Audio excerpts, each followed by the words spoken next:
C3, C4, C5 ये, तो ये आपस में तो कनेक्टेड है ही है, जैसे कि एक रिंग टोपोलॉजी होती है, लेकिन ये चीज सभी से कनेक्टेड होगा कि इन केस अगर उसका लिंक यहाँ से डिस्कनेक्ट हुआ तो इससे नहीं होगा डिस्कनेक्ट, इससे नहीं होगा, कोई भी बीच में नोड होगा, ये इतना रिलायबल होती है।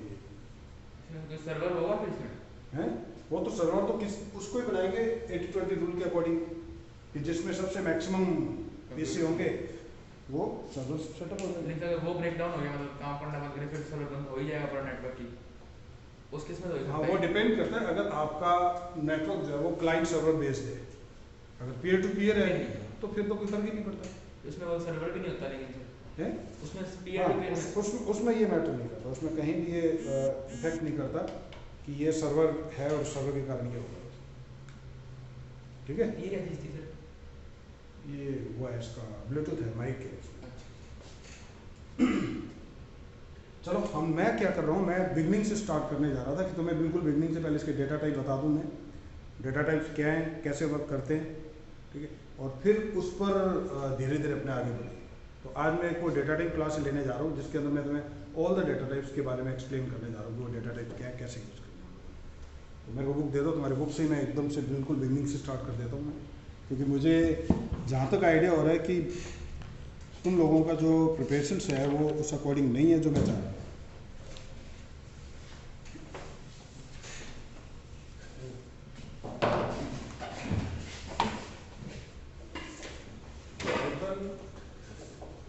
रिवीजन 2 जो आप लोगों ने 11th में पढ़ा था वो पाइथन रिवीजन 2। तो देखो पाइथन रिवीजन 2 के अंदर पाइथन जो है वो लैंग्वेज, इसके अंदर टोकन्स क्या हैं, टोकन्स कौन कौन से हैं, सबसे पहले तो अपने इसको एक ब्रीफ इस पर डिस्कस कर लेते हैं। तो जनरली लेक्सिकल यूनिट्स जो होती हैं उनको हम लोग टोकन्स कहते हैं। टोकन अपने आप में एक इंडिविजुअल यूनिट्स होती है जो कुछ ना कुछ परफॉर्म करती है, कंप्लीट एक किसी टास्क को परफॉर्म करती है। तो यहाँ पर जो टोकन्स है वो 5 टाइप्स के होते हैं पाइथन में। कोई मुझे बताएगा कौन कौन से टोकन को? Keywords, operators, comparators, identifiers. Tokens in Python. Number 1 keywords, keywords, number 2 identifiers, identifiers,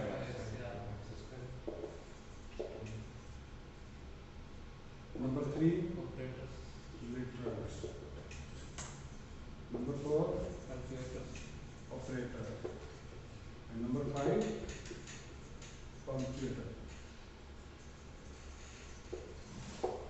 ये 5 हैं जो कि टोकन्स इन पाइथन, ठीक है। अब सबसे पहले बात हम लोग करें कीवर्ड्स की। कीवर्ड्स क्या होते हैं? ये कुछ एक रिजर्व वर्ड होते हैं लैंग्वेज में। इन वर्ड्स का अपना एक मीनिंग होता है, जब भी आप उन वर्ड्स को यूज करोगे तो लैंग्वेज जो आपका कंपाइलर है या इंटरप्रेटर है वो उसको आइडेंटिफाई कर लेता है कि उसको क्या एक्शंस करना है। अब जैसे आप लोग इंट लिखते हैं तो उसको पता चल जाता है कि आप लोगों ने इंटीग्रल वैल्यू कन्वर्ट करनी है। अभी जैसे हम लोगों ने कुछ एक फंक्शन भी यूज किए, इंट यूज करते हैं, ट्रू लिखते हैं हम लोग या फॉल्स लिखते हैं, तो ये फिक्स्ड कीवर्ड्स हैं जिनका अपना एक मीन है उस इंटरप्रेटर के अंदर। तो इंटरप्रेटर उसको आइडेंटिफाई कर लेता है कि हमने ट्रू लिखा तो इसका मतलब ये है, इसका और किसी पर्पज के लिए हम लोग यूज नहीं कर सकते। तो ऐसे पाइथन के अंदर अप्रॉक्स मेरे हिसाब से ये लगभग 30-35 एक कीवर्ड्स हैं जिनमें false, assert, del, for, elif, क्योंकि आप लोग जैसे फॉर लगाओगे तो उसको पता चल जाता है कि आप इटरेशन स्टेटमेंट पर वर्क करने वाले हैं। तो ये कीवर्ड्स है। कीवर्ड्स के बाद में नेक्स्ट जो टॉपिक है वो क्या है? आइडेंटिफायर्स। आइडेंटिफायर्स का काम क्या होता है? आइडेंटिफायर्स का काम क्या होता है कि मतलब आप यूजर स्पेसिफाई करता है एक स्टोरेज लोकेशंस को नेम करता है वो, ताकि जब भी आप कोई वैल्यू साइन कराओ तो स्टोरेज लोकेशन पे साइन कराओ, उस नेम से आप उसको एक्सेस कर सको। तो ये identifier as a user defined name locations होती हैं जो कि वेरिएबल हो सकता है, फंक्शन नेम हो सकता है, क्लास नेम हो सकता है। तो जितने भी मतलब जो डेटा टाइप्स आप लोग क्रिएट करते हैं, चाहे आप लोगों ने डिक्शनरी है या टपल्स है, लिस्ट है, तो सब डेटा टाइप्स जो है वो आइडेंटिफायर द्वारा ही डिक्लेयर किए जाते हैं। आइडेंटिफायर जब भी हम लोग डिक्लेयर करते हैं तो यहाँ पर हमें कुछ रूल्स फॉलो करने होते हैं कि नेम, वो रूल्स क्या देखो जब आइडेंटिफायर डिक्लेयर करते हो, नेम जो है must start bye underscore or alphabet. Underscore or alphabet.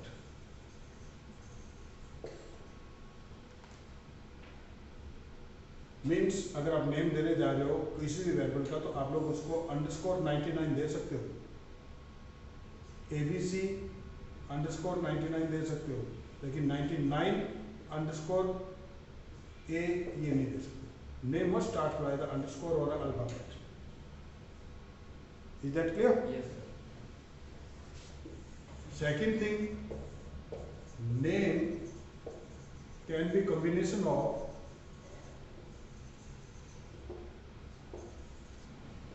alphanumeric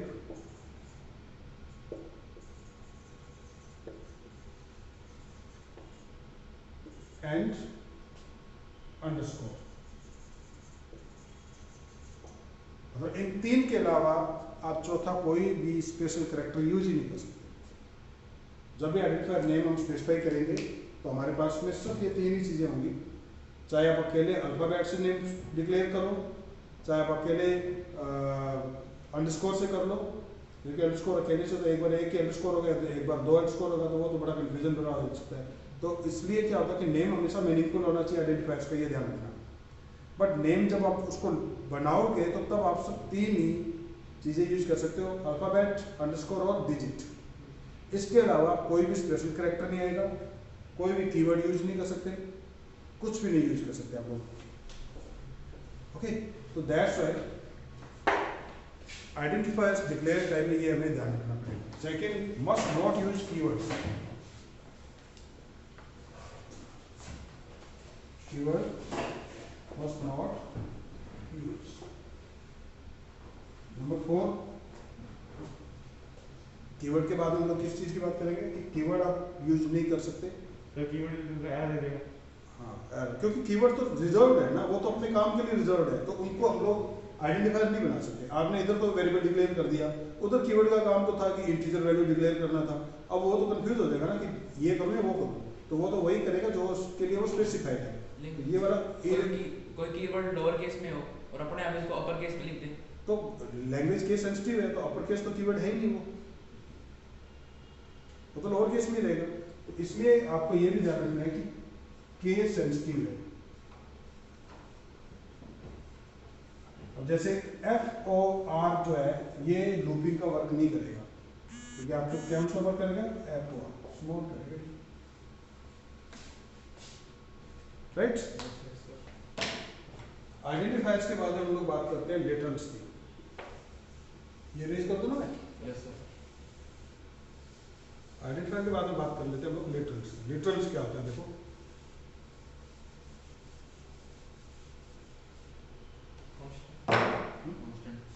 हाँ कांस्टेंट। लिटरल इसका अगर हम अनदर नेम कहें तो दैट इज द कांस्टेंट, जिसकी वैल्यू रन टाइम में चेंज नहीं हो सकती। Is that clear? तो लिटरल्स कौन कौन से हमारे पास में, एक स्ट्रिंग लिटरल्स हैं, न्यूमेरिक लिटरल्स हैं, बुलियन लिटरल्स हैं, स्पेशल लिटरल्स हैं जिसको हम नन कहते हैं। तो स्ट्रिंग लिटरल्स की बात करते हैं। लिटरल्स जो कैटेगराइज है किस किस में, एक तो है स्ट्रिंग,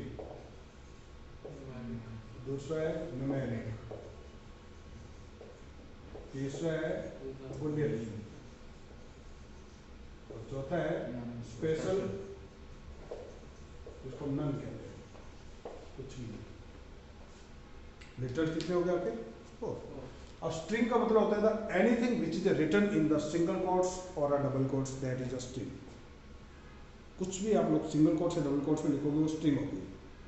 और string always get output as well as in the form it is written in the single quotes or double quotes. जैसे वो सिंगल कोट्स या डबल कोट्स में लिखी होगी वैसे वो डिस्प्ले होगी जब आप आउटपुट करोगे उसको। तो स्ट्रिंग भी 2 टाइप्स की होती है, एक तो होती है सिंगल लाइन और दूसरी कौन सी होती है, मल्टी लाइन। सिंगल लाइन तो वही सिंगल कोट्स में या फिर डबल कोट्स में तो लिखोगे, यस सर। मल्टीलाइन करना है तो जो आपने सिंगल लाइंस में भी लिखा लास्ट में स्लैश क्लोज कर दो उसको, या डबल कोट्स में लिखा है तो भी लास्ट में स्लैश लगाओगे तो वो मल्टीलाइन हो जाएगी। एल्स ट्रिपल कोट्स लगाओ तो मल्टीलाइन स्ट्रीम्स हो जाएगी। सर ट्रिपल कोट में स्लैश लगा तो एरर देगा ही, कोई दिक्कत नहीं है। ट्रिपल कोट्स में स्लैश दोगे तो वो स्लैश लगा के वो कॉल लगाओगे। स्लैश एक अपने आप में कमांड है। जो स्ट्रिंग में इंक्लूड कर लेगा क्या? हाँ। अब इसमें ये इन्होंने आपकी बुक के अंदर एक ये पूरी टेबल दी हुई है स्लैश वाली कि स्लैश ए क्या करेगा, स्लैश बी क्या करेगा। जैसे स्लैश ए है तो किसी ऑडिबल वेल के लिए है, और स्लैश एन है तो न्यू लाइन कैरेक्टर है। ऐसे नंबर ऑफ ये फीचर्स दिए हुए ऑक्टल कैरेक्टर्स के लिए भी। तो ये आप लोग इसमें से देख लोगे बुक में से अपने ये टेबल, तो ये सारे स्ट्रिंग के अंदर यूज होते हैं। ऑलराइट। हाँ, एक चीज़ और है कि जब हम स्ट्रिंग की लेंथ फाइंड करने जाएंगे तो चाहे वो सिंगल कोट्स में लिखा है चाहे डबल कोट्स में लिखा है, दोनों की लेंथ सेम होगी। अदर लैंग्वेज में single quotes or double quotes में डिफरेंट होता है कि एक बाइट का फर्क होता है। डबल कोट्स हमेशा एक बाइट एक्स्ट्रा कंज्यूम करता है सिंगल कोट से, लेकिन पाइथन में दोनों में सेम है।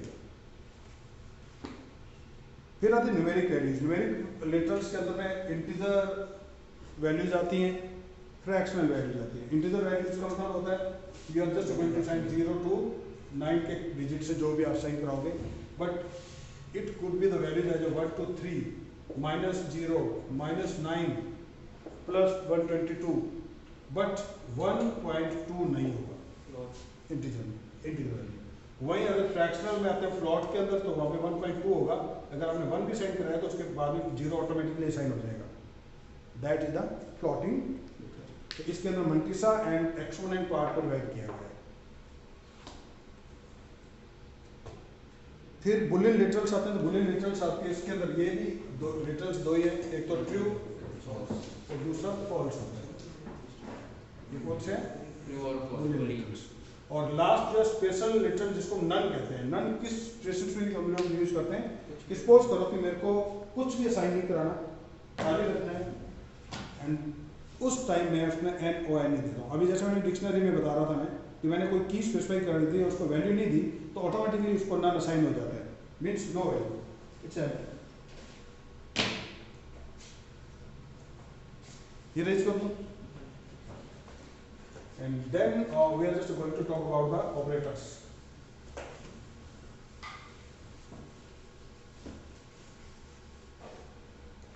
Operators कौन से होते हैं? देखो, ऑपरेटर्स आर 2 टाइप्स होते हैं। एक तो यूनरी होते हैं और एक होते हैं बाइनरी। यूनरी का मतलब इसमें सिंगल ऑपरेंड होता है।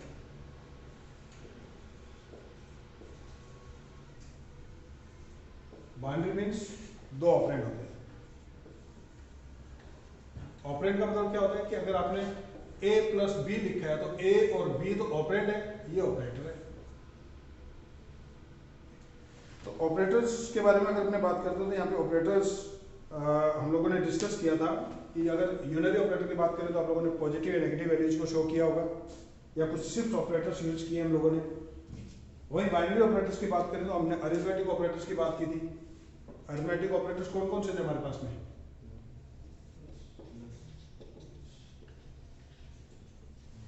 Addition, subtraction, multiplication, division, modulus, floor division और पावर, है ना? ऐड,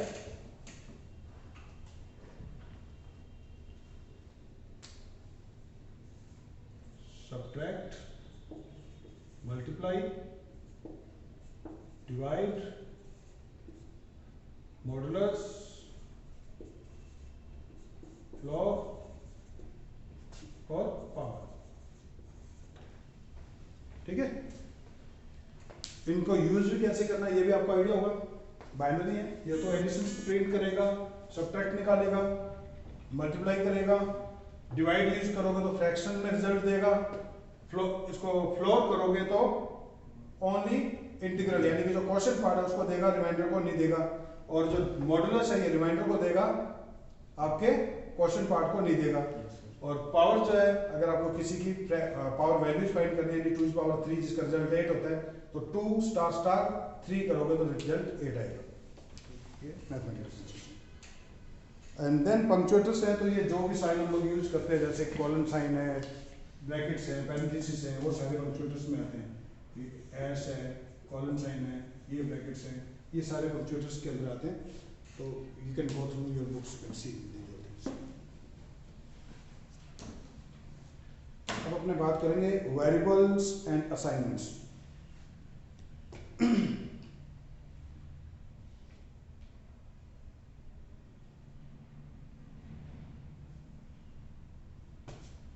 हाँ, उससे पहले एक बात और करते हैं अबाउट द एक्सप्रेशंस क्या होती है, स्टेटमेंट्स क्या होते हैं, एंड कमेंट्स क्या होते हैं। ओके, ब्लॉक क्या होता है, एक जनरल सा एक प्रोग्राम के थ्रू आपको थोड़ा सा एग्जांपल देता हूँ। इसमें बना रखा है, इसमें बता दो उसका इसके बाद हैं? इसमें दे रखा है, इसमें आपको कोई बेयर बोन्स ऑफ चाहिए ना,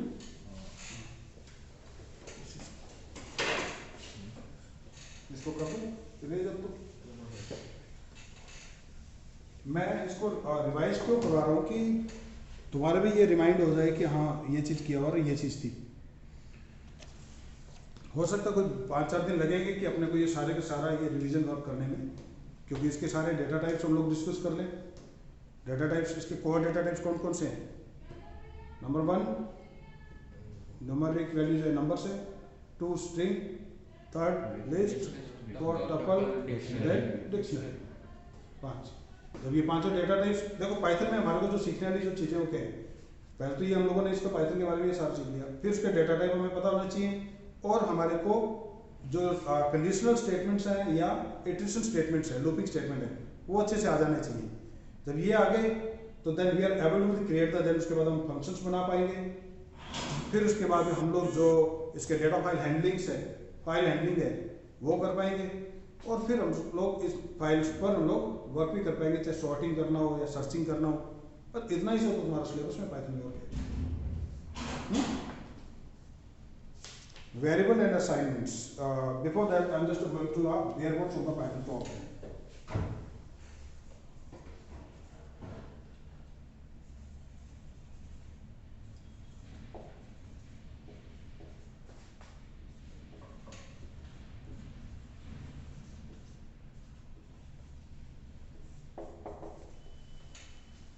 Bare bone means इस प्रोग्राम के through I have to tell you what is a comment, what is a statement and what is expressions.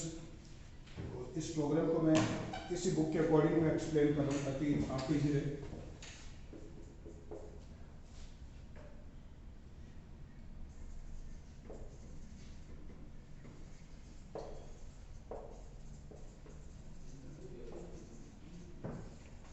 Component of Python program. Fine.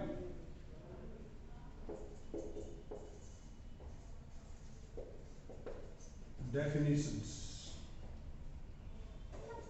of function.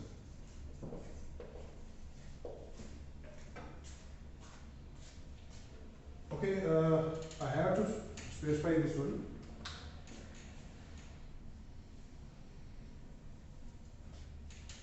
Well, since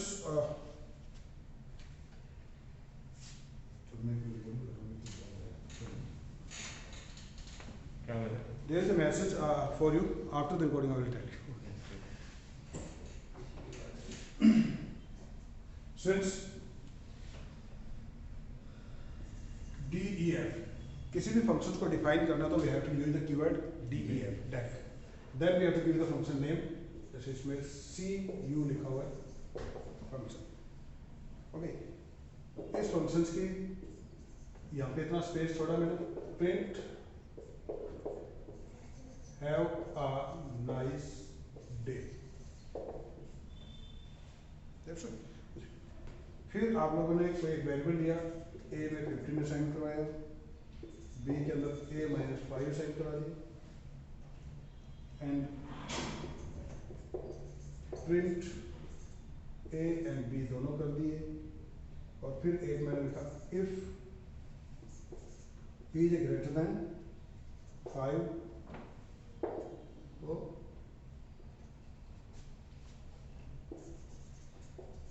print b is greater कर दिया मैंने, एक normal सा। अब इस programme के अंदर आप लोगों को मैं बताना चाहता हूँ कि एक्सप्रेशंस क्या है, कमेंट्स क्या हैं और स्टेटमेंट्स क्या हैं। कमेंट्स का काम क्या होता है कि वो सिर्फ और सिर्फ हेल्प होती है प्रोग्रामर के लिए जो यहाँ प्रोग्राम कोड कर रहा है या जो इस कोड को पढ़ रहा है, लेकिन कमेंट कहीं पे भी इंटरेक्ट नहीं करता आपके कंपाइलर या इंटरप्रेटर के साथ में। मीन्स वो कहीं पे भी कमांड नहीं है कमेंट। तो कमेंट जनरली होते हैं एक तरह से हेल्प, तो ये हैश। अगर आप कमेंट टू टाइप के होते हैं, एक तो होता है सिंगल लाइन। जब सिंगल लाइन का मतलब होता है आपने हैश लगाया, इसके आगे एक लाइन तक जितनी मर्जी लंबे तक लिखोगे वो कमेंट होगा, that will not consider as a command. और अगर आपको इसके बाद में फिर आगे कंटिन्यू लाइन लिख रहे हो आप लोग, तो सेकंड कमांड हो जाएगी, क्योंकि जिसके आगे हैश लगा हुआ वही कमेंट है, क्योंकि वो एक ही लाइन है। बट आपका अगर कमेंट 2-3 लाइनों में है तो उसको मल्टी लाइन कमेंट्स कहते हैं। तो उसके लिए आपको क्या करना होगा, ट्रिपल कोट स्टार्ट करना है और ट्रिपल कोट्स क्लोज कर देना है। ये सब ओपनिंग होता है, क्लोज नहीं होता है सिंगल लाइन। ये ओपन होगा एंड देन क्लोज भी होगा। Okay, triple quotes. तो कमेंट्स 2 टाइप्स के होते हैं, सिंगल लाइन और मल्टी लाइन। कमेंट के बाद में यहाँ पे देखो, एक तो ये रहा कमेंट, एक ये रहा कमेंट, 2 कमेंट क्रिएट किए हुए हैं। फिर सेकंड थिंग है स्टेटमेंट। स्टेटमेंट्स का मतलब क्या होता है, देखो कि which are the programming instructions. तो ये नहीं, आपने इस ए में वैल्यू साइन कराया, बी में कराया, ये सारे स्टेटमेंट्स ही है। ये भी स्टेटमेंट ही है कि इसने इंस्ट्रक्शंस दिया है कि तुमने ये प्रिंट करना है। तो दीज आर द स्टेटमेंट्स, जो कि प्रोग्रामिंग इंस्ट्रक्शंस होती है, प्रोग्रामिंग कमांड्स होते हैं। स्टेटमेंट के बाद में आता है इंडेंट्स। ये देखो, ये रहा, जैसे आपने ये फंक्शंस लिखा, ये कॉलन साइन लगाते हैं, उसके आगे वो क्या करेगा, उसके आगे इतना स्पेस छोड़ देता है, इंडेंट। जैसे ये इफ लगाया तो उसके आगे इतना स्पेस छोड़ दिया। ये बहुत इंपॉर्टेंट चीज है। अदर लैंग्वेज में ये वाइट स्पेस होते हैं, कोई मैटर नहीं करता, लेकिन यहाँ ये बहुत इंपॉर्टेंट है ये। तो इसने जैसे ये दिया तो इट मींस जब ये स्टेटमेंट ट्रू होगा तो इसके अंडर उसके बाद में ये एक्सिक्यूट हो सकता है, नहीं तो ये स्टेटमेंट कंसीडरेबल नहीं है। ये अगर फंक्शन ट्रू है तो ये कंसीडरेबल है। तो इट मींस ये जो इतना है, ये यही शो कर रहा है इंडेंट कि ये जो स्टेटमेंट है वो इस फंक्शंस के अंडर में आता है, इसलिए इंडेंट्स होते हैं। जब ऐसे आपने नंबर ऑफ स्टेटमेंट लिख दिए, इसके बाद एक और स्टेटमेंट लिखा, एक और लिखा, इतना इंडेंट देके, तो इन सब स्टेटमेंट को हम लोग, क्योंकि ये सारे स्टेटमेंट एक साथ में ही प्रोसेस होंगे इसके अंडर में, अगर ये फॉल्स है तो ये सारे स्टेटमेंट एग्जिट होकर वो नेक्स्ट पे आ जाएगा यहाँ। तो इसलिए इन सब स्टेटमेंट को हम लोग ब्लॉक या कंपाउंड स्टेटमेंट भी कहते हैं, जब नंबर ऑफ स्टेटमेंट एक ही स्टेटमेंट के अंडर में, एक ही कमांड के अंडर में आते हैं। Is that clear? ठीक है, इसके बाद अपने बात करें वेरिएबल एंड असाइनमेंट्स। इरेज कर दूं? Yes sir.